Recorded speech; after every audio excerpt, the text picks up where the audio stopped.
A voice in the rain fell hard on the metal streets of Tertia 9, a colony world where aliens, humans, and machines shared the same broken air. It was cold.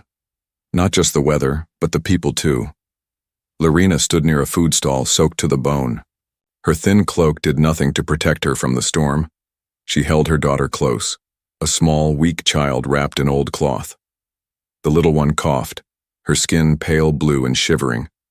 Lorena's voice was soft, but desperate. "Please, I just need a job." No one looked at her. The shopkeeper laughed, shaking his head. "Go away, widow, I don't need trouble. You people bring bad luck." Another door slammed in her face. She had tried 10 shops already. Some ignored her. Others gave cruel smiles. One threw a piece of spoiled fruit at her. "I can work," she whispered to no one. "I can clean, fix engines, lift cargo." But in this part of the galaxy, alien widows without a clan or male sponsor had no rights. No one cared if they starved. Especially her kind, once part of the Zareth Empire, now shattered by war. Her legs gave out, and she fell to her knees in the muddy street. Her child whimpered, curling tighter in her arms. Across the street, a small garage flickered with dim light. A human man stood just inside, holding a mug of something warm. His name was Jack Halden, a quiet mechanic with grease on his sleeves and tired eyes. He had been watching for a while. He didn't like crowds. He didn't like rules. And he hated seeing someone suffer when no one helped. Jack stepped out, walking, through the rain until he stood over her. Lorena didn't raise her head. She thought it was another soldier come to arrest her or chase her away. Jack knelt beside her. "Hey, are you okay?" She blinked up at him, confused. I just need a job. Please. I can work." Jack looked at the child.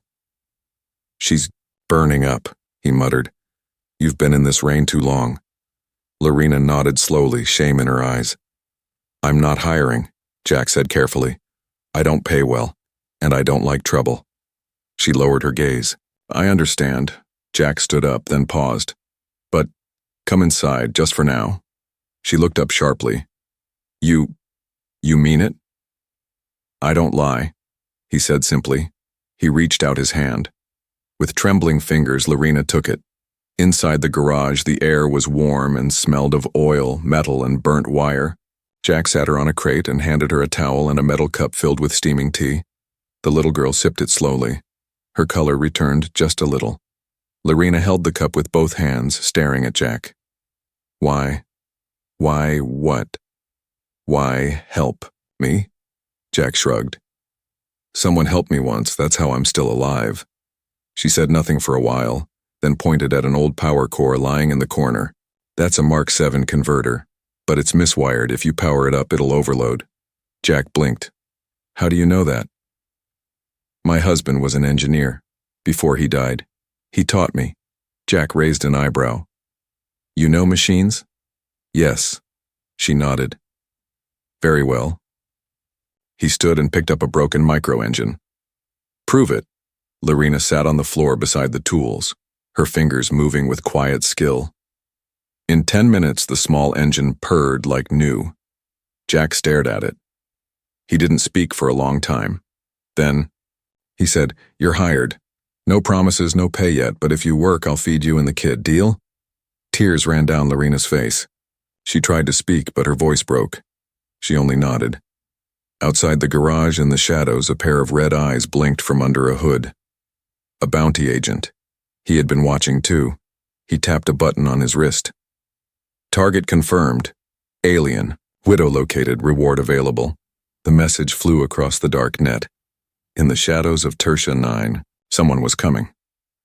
The broken engine, the broken heart Lorena woke before the sun. Or rather, before the false skylights of Tertia 9's city dome began to flicker awake. Her daughter slept beside the workbench, wrapped in an old mechanic's coat Jack had given her. For the first time in days, the child was breathing steadily. Lorena didn't waste time. She moved to the back of the shop and found tools. Real tools. Some old, some rusted, but enough. In silence, she cleaned the space and sorted every wire, bolt, and metal plate. Her hands worked with practiced grace. Each motion helped her forget the hunger, the pain, the memories of soldiers kicking her out of the refugee center. Then came the sound of metal scraping on metal. The garage door groaned as Jack entered, holding a breakfast bag and his usual tired look.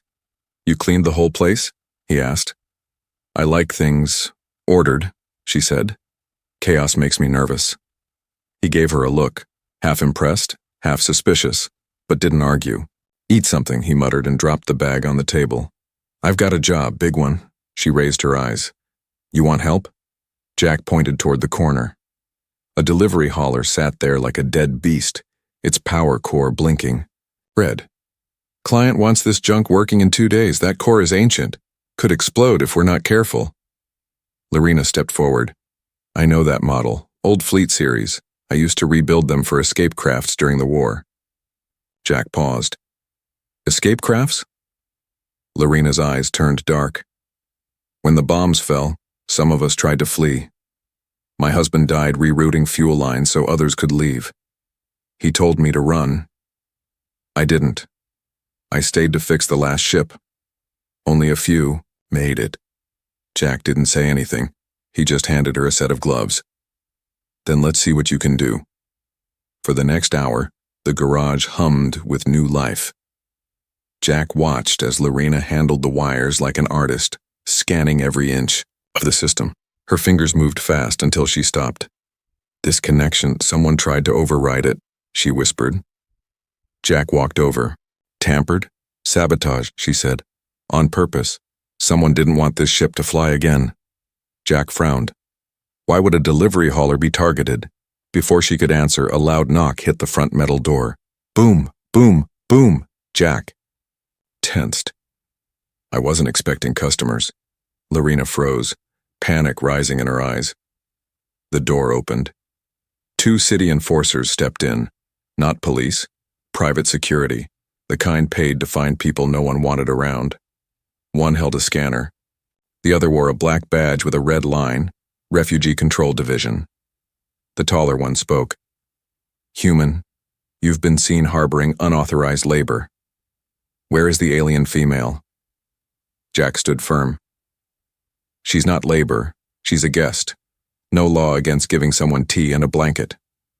"She's Zareth," the officer sneered. "Widow class. That means she can't work. No protection, no rights." Jack didn't blink. "She saved my life this morning. That's all I need." The officer stepped forward, grabbing a chain band from his belt. "Step aside." Lorena stood slowly. Her daughter peeked from behind the bench, eyes wide.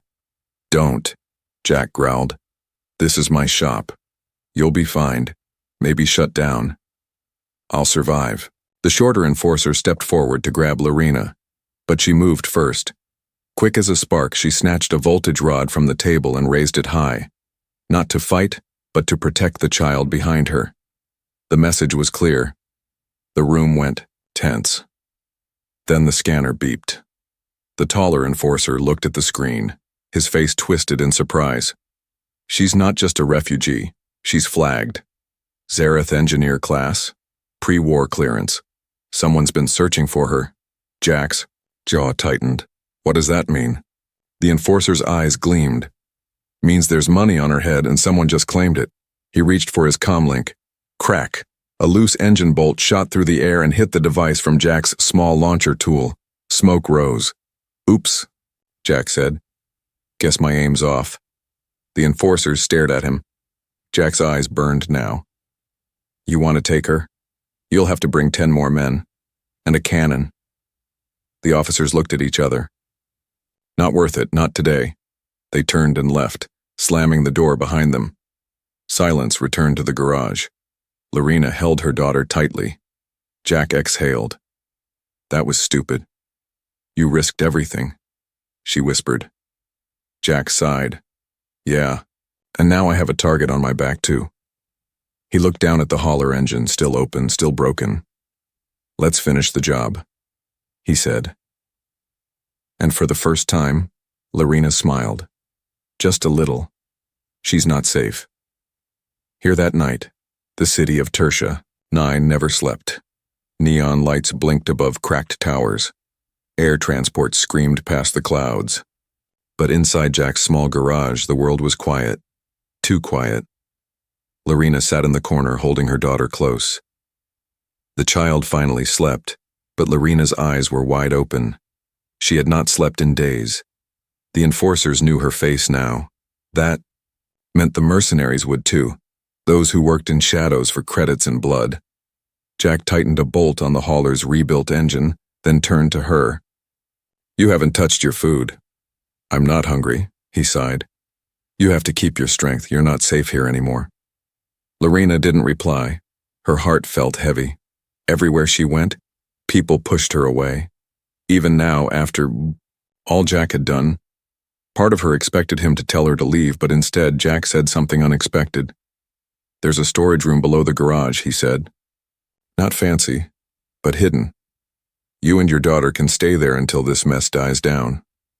Lorena blinked. "You would hide us? Risk your life again?" Jack shrugged. "You're not just anyone. You fixed my best engine. You got guts. That counts." Lorena looked down at her sleeping daughter. "She doesn't deserve to live in fear." Jack nodded. "Then let's give her something better." Later that night, Jack pulled back an old metal panel in the garage floor. Under it, a narrow stair led into a dusty storage room lined with tools and crates. "This was a bomb shelter during the colony riots," he said. "No scanner can read through the walls. You'll be safe here." Lorena stepped inside, eyes wide. She placed her daughter gently on an old mattress Jack had set up. There was a heater, blankets, and even a small sink with clean water. It wasn't much, but to Lorena, it was more than she'd had in years. "Thank you," she said softly. Jack gave her a nod and turned to leave. But just before he reached the stairs, she asked, "Why do you trust me?" He stopped. "Because I see the way your daughter looks at you. That kind of love doesn't come from evil." Then he left. Meanwhile, across the city, a red-eyed bounty hunter named Silkrin sat in the shadows of a tall tower, watching the report. A small hollow screen blinked with Lorena's face. Her file glowed in red. "Wanted, ex-Zareth engineer. Last, seen near Zone 8, Halden Mechanics. Alive, 2,000 credits. Dead, 500 credits." Silkran grinned. "Alive pays better, but dead's easier." He stood, cloak sweeping the floor. A silent drone hovered at his side, scanning the map of the garage district. "She won't run far," he whispered. "Widows never do." Back in the shelter, Lorena finally drifted into sleep. But her dreams were dark. Flashes of her husband screaming in the fire, her escape ship lifting without him, the bombs falling. She woke with a gasp. Jack was standing at the top of the stairs holding a strange device. "A message just came in," he said. "Encrypted." He tossed the device to her. It was small, cracked, but she recognized the frequency. Zareth code. She activated it. The screen showed an old alien man, gray-skinned, blind in one eye. "Lorena, this is Commander Veltor. We thought you were dead, but the network picked up your signal. Be careful. The bounty on your head has doubled. Someone from the Empire wants you silenced, for what you know. If you still carry the plans, destroy them." Lorena's hands trembled. Jack frowned. "Plans." She closed the device. "I carry knowledge," she said slowly. "Designs of a power core that could fuel entire fleets. My husband died protecting it. I memorized every line before he burned the schematics." Jack looked stunned. "That's why they're hunting you." She nodded. "If those plans fall into the wrong hands, millions could die." He exhaled. "You should have told me. I thought you'd throw me out." Jack rubbed his forehead. "Well, I didn't, and now I definitely won't. But this changes things." He looked her in the eyes. "They won't stop coming. And you're not just some widow now. You're the most dangerous woman on this planet." Lorena's voice cracked. I never wanted this, he nodded. I believe you. Then he gave her a tired smile. But like I said, I'm not leaving you behind. Outside, Silkrin's drone found the garage and hovered silently above. It zoomed in on the workshop window. Inside, Jack and Lorena were working side by side. Target confirmed. The drone's eye glowed red. The past She-Hides night fell heavy on Tertia 9. The lights above the dome dimmed to a soft orange glow, simulating sunset. But in Jack Halden's garage, no one slept. Lorena stood near the back wall, staring at an old star map Jack had pinned up years ago. It showed dozens of planets, some conquered, some destroyed. Her hand slowly moved across the faded lines until it stopped on one red dot. Her home. Zareth Prime, she whispered. Once filled with gardens. Now, nothing but ash. Jack entered, wiping grease from his hands. You okay? Lorena didn't answer right away. I used to love star maps, she said softly. They made me feel small but safe. Now every star feels like it's watching me. Jack leaned against the wall. I think it's time you told me everything. Lorena turned, her eyes full of something between fear and trust. She nodded. Before the war, I was just a technician, she began. Nothing special. My husband, Raylan, was the genius. He created the Zero Core, a power engine with no limit. It could feed a city or power a warfleet for years. Jack whistled. That explains the bounty. We didn't want it used for war, Lorena continued. But the Empire, they forced him. He built one prototype. Then we ran. She looked away. The Empire burned our home. Raylan, he stayed behind to erase the records. I escaped with the design. In my mind, he died saving that secret. Jack's expression darkened. And now they want to erase you, before you share. She nodded. I can't give it to anyone, it's too dangerous. But someone already knows you're alive, Jack said. They're watching. I found a spy drone outside. Her breath caught. Then we have to leave now. Jack hesitated. Where would you even go? I don't know, she said. But staying here will get you killed. Jack stepped forward. If I wanted out, I would have left when the enforcers came. But I stayed. Lorena looked at him. Why? He gave a sad smile. Because I've seen too many people suffer while others just watched. I won't be one of them. Suddenly, a sound echoed from the roof. Click. Click. Clank. Jack's face changed. That's not wind. He grabbed a pulse hammer from the bench and moved silently toward the door. Lorena pulled her daughter into the hidden shelter below the floor and shut the hatch. Then a shape crashed through the roof window. Metal and cloth hit the ground. Silkrin. A bounty hunter with red cybernetic eyes and long razor claws. Jack raised the hammer. Get out of my shop. Silkrin's voice was smooth like poison. I'm not here for you, mechanic. Just the widow. Step aside and I won't tear this place down. Jack didn't move. Silkrin sighed. Fine. Your death will be a minor cost. He leapt. Jack dodged left, swinging hard.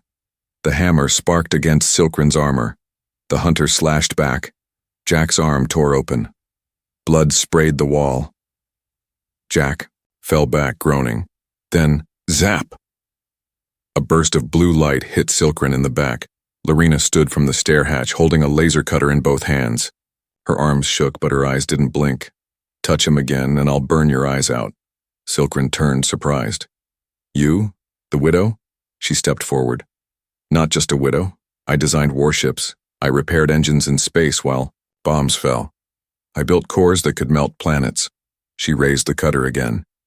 I'll end you if I must. Silkrin hesitated, then smiled. So it's true. You really are the one. He tapped a button on his chest. A drone above the garage blinked red and zipped away. Jack grunted. He's sending your location to everyone, Lorena finished. Silkrin growled. Others will come, stronger, smarter. You won't survive them. Then he vanished in a flash of smoke. Silence. Jack leaned against the bench, breathing hard. He's right, you know. Lorena knelt beside him. You're hurt. I've been worse, he grunted. We have to move. No, she said. We have to finish. Jack frowned. Finish what? She looked at the broken prototype in the corner, the old zero-core model she rebuilt piece by piece in her spare time. If we build the core, just once, and we can prove it works for peace, not war, we release it on the open grid, free, no control, no empire. Jack stared at her. You're serious. I don't want to run anymore, she whispered. Cliffhanger ending line. And if they're going to chase me, then let them chase the truth. The price on her head. The news spread like wildfire across Tsunami's underground networks. Zareth. Widow located. Zero-core engineer confirmed alive. Bounty now 10,000 credits, alive only. Smugglers, hunters, outlaws, and syndicate agents all saw the alert. The small garage on the edge of the sector became a shining beacon for blood money. But inside that garage, Lorena and Jack kept working. Sweat rolled down Jack's forehead as he connected the stabilizer to the ancient prototype. The hauler engine was long forgotten. Now all their focus was on one thing, the zero-core. Lorena sat beside him, fingers dancing over control panels, memory guiding her like an old song. She hadn't eaten. She hadn't rested. Her child slept in the shelter below, unaware of the storm above. Jack paused. This thing we're building, if it works, it will, Lorena said softly. Then everyone's going to want it. Governments, warlords. She looked at him. That's why we'll release it to the grid, free. Let every engineer on every planet use it for peace. No control, no weapons, Jack gave a tired nod. And they'll come for us even harder. I know, she whispered. Outside, a group of mercenaries circled the block. Silkran's drone had led them right to the garage. One leaned against a trash bin, sharp teeth glinting. She's inside. Human, too. Orders? Another asked. The leader grinned. Take the human alive. If he resists, break his legs. The widow, we bring her in clean. Headshots only if she resists too hard. They readied their weapons. Inside, the alarm system Jack had built from scrap flickered red. He looked at Lorena. We've got company. She didn't panic. Instead, she opened a drawer and pulled out a small chip. This is the full zero-core. Schematic, I finished it last night. Jack blinked. You did? She nodded. We upload this to the open network. Once it's out forever. They can't stop it. He stared at the chip. If we do this, there's no going back. She placed the chip in his hand. You believed in me when no one else did. I trust you now. The door behind them shuddered. A boom. Then another. They're breaching, Jack shouted. He pushed a crate over the stair hatch. Take your daughter and hide in the tunnel. There's no time, Lorena cried. We'll both be caught. Jack looked at her, then at the prototype glowing softly beside them. I have an idea, he said. The garage door burst open. 4 armed mercenaries stormed in, but the place was empty. Spread out. Their leader barked. Find them. They stepped forward, and that's when the engine came to life. The zero-core prototype roared with blue energy. Lights burst across the garage. A shockwave of harmless but blinding light pulsed out. The mercenaries stumbled, blind. Then, bang. From the ceiling, Jack dropped like thunder, landing behind one and slamming a pulse rod into his back. The man dropped instantly. Lorena appeared from the shadows, striking another in the knee with a wrench. But the third mercenary grabbed her arm. Got you! Before he could drag her away, a high-pitched beep echoed in the room. Jack threw a small disc at the man's chest. Flash. Crack. The disc exploded in smoke and static. When the smoke cleared, Jack and Lorena were gone. In the underground tunnel beneath the garage, Jack led her through rusted paths and dripping pipes. The child was wrapped to Lorena's chest, still asleep. They'll burn your shop, she said. I built it, I'll build another, Jack said simply. He pulled out the chip. Where's the nearest grid station? There's one in the market zone, Lorena said. But it's locked down at night? Jack smiled. Not for me. By morning, the bounty hunters returned to their ships, angry and beaten. The garage was empty. The core prototype was gone. But on every major screen across the colony grid, a message appeared. To all engineers, all peoples, all planets. This is the Zero Core, free for you to build, to power, to protect. Let no empire control energy. Again. Lorena of Zareth governments tried to stop it. Networks tried to delete it. But it was too late. The secret was now everywhere. In a small alley far from the city center, Jack, Lorena, and her daughter sat quietly under a heater unit. She looked at him, tired but alive. We did it, Jack nodded. Now they'll come harder. Lorena smiled. Let them. I'm not running anymore. One chance, one trade. The marketplace at Sector 11 had never been quiet, until today. The sky above was unusually still, the air thick with tension. Every monitor, every billboard still glowed with one message. The Zero Core is free. Let it power peace. But peace was far from here. Jack stood in the center of the market, his jacket torn, his hands raised. Across from him stood Commander Threx, a high-level mercenary with chrome eyes and a laser rifle pointed at Jack's chest.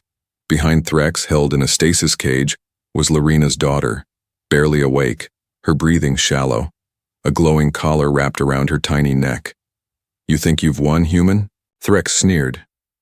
You and your little alien engineer have made fools of kings, but now, you trade yourself for the child. Jack didn't blink. You let her go. And I don't fight back. Bold, Threx said. But foolish. 1 hour. Earlier, it had all gone wrong. Jack and Lorena had hidden in the old train tunnels watching the news spread. The Zero Core had gone viral across every planet. But the bounty on Lorena's head had doubled again, now 25,000 credits. Jack left to find food. When he returned, he found the shelter wrecked, and Lorena crying on the floor, her daughter gone. They took her, Jack, she whispered. She screamed, I couldn't stop them. He helped her up. We'll get her back. No, she said. You don't understand. The stasis collar. If it stays on her for more than 6 hours, her brain will start to freeze. They'll kill her just by holding her. Jack's face hardened. Then we don't wait. Back in the marketplace, Threx's men surrounded Jack. Behind them, Lorena moved silently through the vendor stalls, her eyes locked on her child. She wore a stolen cloak and carried a pulse disruptor under it. Jack called out, You want her? She's nearby. She'll give herself up if you let the girl go. Threx laughed. You think I want her? The bounty's expired now. The design is public. She's only worth something as revenge. Jack growled. Then take me, I'm the one who uploaded it. I don't care, Threx spat. But I'll take your corpse anyway. Suddenly the lights in the market flickered, then shut off completely. Everything turned pitch black, and then, boom! A hidden power box exploded behind Threx's guards, knocking 2 down. Lorena sprinted through the smoke. Jack caught the nearest guard off balance and slammed him into the ground. Lorena reached the stasis cage, fingers flying over the controls. Threx fired, a laser bolt flew past her head, but Jack tackled him before he could fire again. Go, Lorena, Jack shouted. She ripped the collar off her daughter's neck and held her tight, whispering, I've got you, baby, I've got you. The child coughed, blinked, and smiled weakly. Behind them, Threx roared and threw Jack into a wall. You ruined everything. For a widow, for a child, Lorena stood, her eyes blazing. For my family. She raised the disruptor and fired. Zrak. Threx dropped unconscious. Jack staggered to his feet. Nice aim. Lorena ran to him, cradling her daughter. We have to move before more come. No, Jack said, breathing hard. We finish it here.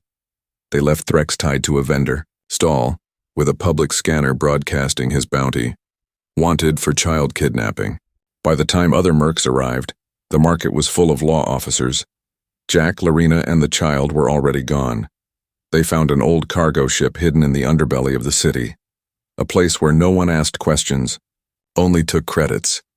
Jack set the coordinates for a remote farming moon. Lorena sat with her daughter on her lap, tears quietly falling. "You saved her," she whispered. "You saved us," Jack replied. She looked at him. "What now?" Jack leaned back in the pilot chair. "We fly, we heal, and maybe we find a place to build a life." Lorena smiled. "Together?" Jack reached for her hand. "Always." A home at last. The stars stretched across the sky like silver dust as the old cargo ship soared through deep space. It wasn't fast, it wasn't strong, but it flew, and for the first time in a long while, they weren't running. Jack sat in the pilot's seat, eyes half shut, the hum of the ship's old engine steady and calm. Lorena stood beside him, holding her daughter, who now slept peacefully against her shoulder. The child's breathing was even, no collar, no fear. Lorena whispered, "She had a dream last night." Jack looked up. "What kind of dream?" She said she was flying, but this time no one was chasing her. Jack smiled. "That's a good dream." 3 weeks later, they landed on a green moon called Celia 4, a quiet farming world far from the chaos of Tertia 9. No bounty hunters, no warlords, just fresh air, rolling hills, and peaceful skies. A local elder met them at the edge of a village. He was human, with silver hair and kind eyes. He looked at Jack's busted ship, then at the tired woman and child beside him. "Refugees?" he asked. Jack nodded. "Something like that." The elder pointed to a small, empty cottage. "Old farmer left it behind. No one lives there now. You fix it, it's yours." Jack was speechless. "Just like that?" The old man smiled. "Sometimes people deserve a second chance. They worked for weeks." Lorena repaired the cottage wiring with her own hands. Jack built a solar engine using scrap parts. The child planted her first flower, one of many. Each day the wind blew softly through the fields. Each night they looked at the stars without fear. One evening the village children gathered around a small fire. Lorena told them stories, not of war but of stars and wonder. How engines once carried people to safety. How even in darkness someone's hand could pull you up. Jack watched from the side, arms crossed, a gentle smile on his face. "You're not a widow anymore," he said later that night. Lorena turned. "No?" He stepped closer. "You're a builder, a mother, a fighter, and, if you want, maybe a wife." She blinked. He held out a ring, not gold. "Just a wire loop made from the zero-core prototype shell. I used the last piece of the old core," he said. "Seemed right." Tears filled her eyes. "Yes," she whispered. They embraced under the twin moons. Months passed. The galaxy moved on. The zero-core tech changed worlds. Power stations were rebuilt. Colonies got light again. Children slept with warmth. And somewhere in every system the name Lorena of Zareth was whispered not as a criminal, but as a savior. One day a stranger arrived at the village, a traveler who had lost his way. He asked for help. He asked if this place was safe. Lorena gave him food. Jack offered him tools. The man looked around, amazed by the peace, and asked, "What kind of people live here?" Jack answered with a quiet smile. "People who were broken once, but built a home anyway." And so the widow, the child, and the man who gave them hope found something the galaxy forgot long ago. Not just safety, but family,